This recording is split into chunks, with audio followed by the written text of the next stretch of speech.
Hello everyone, मेरे YouTube channel पे आपका स्वागत है। आज कुछ क्वेश्चनर लेने वाला हूँ मैं और कुछ डिस्कशन करने वाला हूँ कि जैसे कि जो क्लाइंट्स वीडियो पे कमेंट करते हैं उसके रिगार्डिंग। बेसिकली मैं अभी मेजर जो प्रोजेक्ट्स है नवी मुंबई के उसके रिगार्डिंग वीडियोस कर रहा हूँ। तो उसमें कुछ ऐसे प्रोजेक्ट्स है जो मैं पोस्ट करता हूँ तो उसको कुछ कमेंट्स आते हैं। कमेंट्स कुछ इस प्रकार होते हैं, जैसे कि आज दोपहर का एक कमेंट था। एक कस्टमर क्लाइंट ने, मतलब जो भी फॉलो करते हैं उन्होंने देखा वो वीडियो और उस पर कमेंट किया, सर ये बजट में तो थाने में मिल जाएगा, तो वहाँ पे क्यों लूँ। तो मैं इसे जस्टिफिकेशन समझ लीजिए, जो भी रहेगा। अगर मैं कोई भी लोकेशन को ख़राब नहीं कहूँगा, हर एक लोकेशन इंसान अपनी सहूलियत के हिसाब से चुनता है। जैसे कि उसे जो लोकेशन समझ में आता है या उसे जो location flexibility, frequency, transportation, connectivity की समझ में आती है, वो लोकेशन के हिसाब से वो इंसान चूज़ करता है। जैसे कि किसी किसी का अगर जॉब मुलुंड में है या नाहौर में, भांडुप में, तो वो मेजरली अगर उसके बजट में वो सर्कल में नहीं मिल रहा है मुलुंड तक, तो कॉस्टिंग काफ़ी ज़्यादा है। 1 BHK not bare minimum 90 lakhs 1 CR के नीचे तो आएगा ही नहीं। तो वो क्या करता है, थोड़ा सा मूव ऑन हो जाता है थाने की तरफ। उसका जॉब भांडुप ना हो मुलुंड के लगभग है, तो थाने की तरफ ये हो जाता है, मूव ऑन हो जाता है। अभी इसमें मुझे क्लैरिफिकेशन ये देना है, वो जो मैंने ये किया था, पोस्ट किया था, उसमें जो डेवलपर कोट कर रहे थे कुछ 49 lakhs में 1 BHK कोट कर रहे थे। फेयर इनफ, हाँ ये बजट में आपको थाने में मिल जाएगा, बट थाने में कहाँ पे मिलेगा वो भी देखिए। थाने में अगर मैं 49-50 lakhs के बजट की बात करूँ तो वो आपको आएगा घोड़बंदर रोड पे, माजीवाड़ा हो गया और कापरवाड़ी लोकेशन हो गया, देन बालकुम हो गया। ये जो अराउंड 4 to 5-6 किलोमीटर स्टेशन से ये लोकेशन पे आपको ये बजट में तो परहैप्स टू बी इम्पॉसिबल है कि आपको 49 या 50 के बजट में मिले। और जो आपको घोड़बंदर रोड पे मिल भी रहा है वो प्रोजेक्ट में आपको कारपेट एरिया क्या मिल रहा है, 317-321। ठीक है, ये मैंने प्राइसिंग, कनेक्टिविटी और कारपेट तीनों को जस्टिफिकेशन दे दिया है। अब आते हैं जो लोकेशन का मैंने आपको मतलब जो प्रोजेक्ट पोस्ट किया था, वो था नवी मुंबई के उल्वे लोकेशन का। ठीक है, यहाँ पे 1 BHK 45 से स्टार्ट होता है। It differs as per sector wise and how many story building it is. G+4 का प्रोजेक्ट है तो उसमें थोड़ा रेट्स अलग होगा, G+7 का प्रोजेक्ट है तो उसमें रेट डिफरेंट होगा, G+10, 11, 12, 13 हाईएस्ट हाईराइज यहाँ पे ये उल्वे लोकेशन में G+13 मैक्स। अभी तक 14 तो मैंने सुना नहीं है, तो 12-13 तक है। तो 13-14 में जाकर और थोड़ा कॉस्टलीस्ट पड़ेगा। फ्लाइंग जोन रिस्ट्रिक्शन है जिसकी वजह से यहाँ पे परमिशन नहीं है इससे ज़्यादा स्टोरेज बिल्ड करने की। तो ये जो 45-50 lakhs के बजट में आपको जो यहाँ पे कारपेट एरिया मिल रहा है वो मिल रहा है 380, 390, 400 प्लस। इससे नीचे कोई कारपेट एरिया नहीं दे रहा है। फर्स्ट चीज़ होगी प्राइसिंग, सेकेंड चीज़ होगा कारपेट।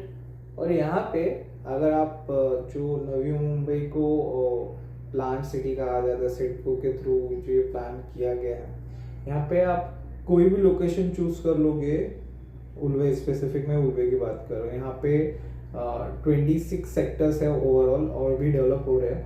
तो उस हिसाब से देखा जाए तो जो डेवलपमेंट है यहाँ पे 27, 28, 30 और भी आने वाले हैं।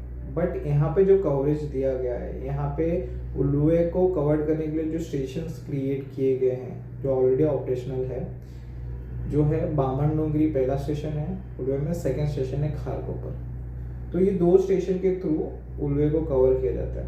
अगर आप कोई भी सेक्टर में अगर आप परचेस करते हो तो आपको not less than 1.5 max side 2 kilometre, इससे ज़्यादा का रेडियस नहीं है। अब आप अंदाज़ा लगाओ, मैं उसे ख़राब नहीं कह रहा हूँ, मैंने आपको वीडियो की शुरुआत में ही कही थी कि इंसान अपने सहूलियत के हिसाब से चूज़ करता है। वहाँ पे आपको 45 से 50 लाख देके Ghodbunder road which is not less than 9 to 10 kilometer from Thane station. There is no another station.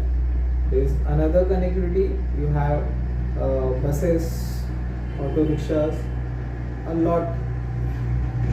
Metro station operational probability है कि 26-27 तक हो जाएगा। तो तब देखेंगे। जो अभी ऑपरेशनल है मैं सिर्फ वही चीज़ों की बात करूँगा। और अगर कनेक्टिविटी की बात करूँ, मैंने ट्रेन को बता दिया है मुंबई का, जो खारकोपर और बामन डोंगरी स्टेशन है ऑलरेडी ऑपरेशनल है यहाँ पे। और यहाँ पे आने के लिए आपको बेलापुर से और सीवुड से कनेक्टिविटी मिल जाएगी ट्रेन की। फ्रीक्वेंसी फ़िलहाल कम है, 1 आवर के कुछ इसमें है फ्रीक्वेंसी। और सेकंड, जो मुंबई से जो लोग कम्यूट करेंगे उन लोग के लिए गवर्नमेंट ने जो सबसे बड़ा इंफ्रास्ट्रक्चर प्रोजेक्ट लाया था Atal Setu, which is already operational.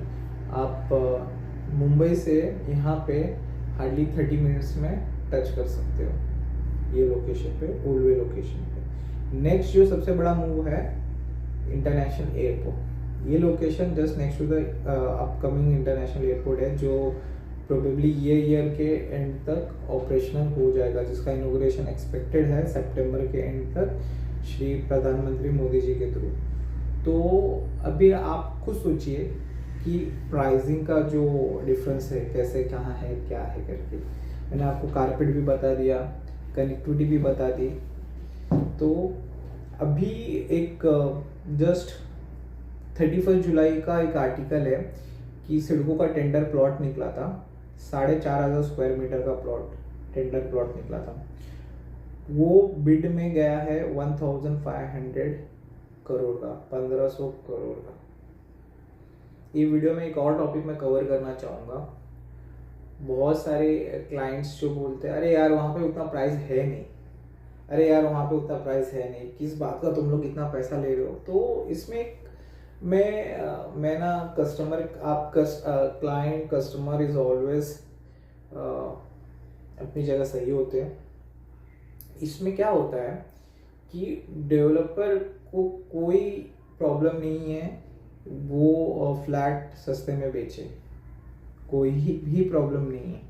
अगर आप वही यहाँ से पनवेल के आगे चले जाओ, शिडूंग वगैरह एरिया है, वहाँ पे आपको 25, 22, 30 लाख में अभी शायद से रेट चल रहा है नॉर्मल प्रोजेक्ट्स में। I am not talking about giants project like Wadhwa, Hiranandan, वहाँ पे तो अभी भी रेट है 30-40,000 पर स्क्वायर फीट का रेट। जब गोदरेज का प्रोजेक्ट है तो वो रेट चल रहा है, वहाँ की बात नहीं कर रहा हूँ मैं, नॉर्मल प्रोजेक्ट की बात कर। जो नॉर्मल प्रोजेक्ट की मैंने अभी कंपेयर किया, वही नॉर्मल प्रोजेक्ट की वहाँ की बात कर रहा हूँ। वहाँ पे भी अभी भी 20, 25, 30 लाख का बजट में मिल जाएगा। क्यों मिल जाएगा? अभी वहाँ पे उतना इंफ्रास्ट्रक्चर डेवलपमेंट नहीं आया है, पहली चीज़। वहाँ पे लोग रहने के लिए उतने नहीं आए हैं, ट्रांसपोर्टेशन का पार्ट होता है, फिर जाके जो आता है अपना कनेक्टिविटी, ये सारी चीज़ें होती है, ये फैक्टर्स होते हैं। और वहाँ पे सबसे पहली चीज़ होती है लैंड कॉस्ट। लैंड कॉस्ट अभी वहाँ पे कम है, इसलिए जो प्रॉपर्टी की प्राइस है थोड़ी कम है। जैसे ही अगर ये भी वहाँ पे भी अगर लैंड की प्राइसिंग अगर बढ़ जाएगी तो ऑटोमेटिकली वो जो आपको आज 25-30 लाख में भी मिल रही है वो शायद से सेम रेट पे वहाँ पे मिलेगी। बाद में वहाँ से भी आप यही कहोगे अरे यार इतना प्राइस कैसे है, वहाँ पे इतना दूर है। आप जहाँ पे हो उस हिसाब से वो दूर है। बट मैंने जैसे कहा वीडियो की शुरुआत में, इंसान अपनी सहूलियत के हिसाब से देखता है।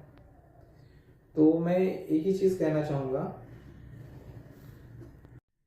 एक्सट्रीमली सॉरी, मेरा एक कॉल आ गया था जिसकी वजह से बीच में वीडियो रुक गया। तो कहाँ पे थे हम लोग डिस्कस कर रहे थे प्राइसिंग और लैंड कॉस्ट वगैरह की चीज़ों को लेके। देखिए जो भी डेवलपर बिल्डिंग बनाता है, जो फैक्टर्स होते हैं, ये सारे फैक्टर्स होते हैं, लैंड कॉस्ट होता है, कंस्ट्रक्शन कॉस्ट होता है, ये बेसिस पे ही वो रेट ये कोट करता है। नहीं तो अगर उसको लैंड अगर सस्ते में मिले तो सस्ते में ही बेचेगा, उसको महंगे में बेचेगा। एक सेट ऑफ मार्जिन प्रॉफिट रहता है 5 to 7%। हर बिजनेसमैन उतने पे ही डील करता है, कोई डबल नहीं लेता। तो वो फैक्टर ऑलरेडी बोलते हैं ना फिक्स्ड है, वो कॉस्टिंग में वेरी होता है तो जाके वो प्राइसिंग में वेरी होता है। उसके बाद गवर्नमेंट के जो टैक्सेशन का पार्ट होता है वो ऐड ऑन हो जाता है। ऐसे बहुत सारी चीज़ें फैक्टर ऐड ऑन होती है, तो जिसकी वजह से प्राइसिंग ऐड ऑन हो जाता है। प्राइसिंग ऐड ऑन होने की वजह से आपका जो कोटेशन है आपके टेबल पे जो आता है वो बहुत ज़्यादा आ जाता है। आप बोलते हैं अरे यार यहाँ पे अभी तो कुछ है नहीं। सर है, इसलिए ही लोग डेवलपर जो भी बना रहे हैं वो बेसिस पे ही वो कोड करते हैं। ठीक है, तो लैंड कॉस्ट, कंस्ट्रक्शन कॉस्ट, ये सब इन्फ्लुएंस करते हैं आपका रेट। आज उल्वे में अगर मैं बात करूँ तो उल्वे में लैंड कॉस्ट परचेस करने जाओ तो 1.2 CR का लैंड कॉस्ट चल रहा है पर गुंटा। मतलब 1089 का कारपेट जो एरिया लेने जाओगे आपको 1 करोड़ 20 लाख में मिलेगा लैंड से। तो एक नॉर्मल सी G+3 G+4 की बिल्डिंग बनाने जाओ तो आपको कम से कम 2 गुंटे का लैंड लगता है, 2 से 2.5 गुंटे का, तो जाके वो 3 से 4 माले की बिल्डिंग बनाता है, जिसमें वो 16 फ्लैट निकालता है। 16 फ्लैट के हिसाब से अगर मैं पकड़ूँ 16 फ्लैट्स, और अगर वो 2.4 CR का उसने लैंड खरीदा है, फिर जाके उसमें अगर 600 का ही एरिया पकड़ लूँ,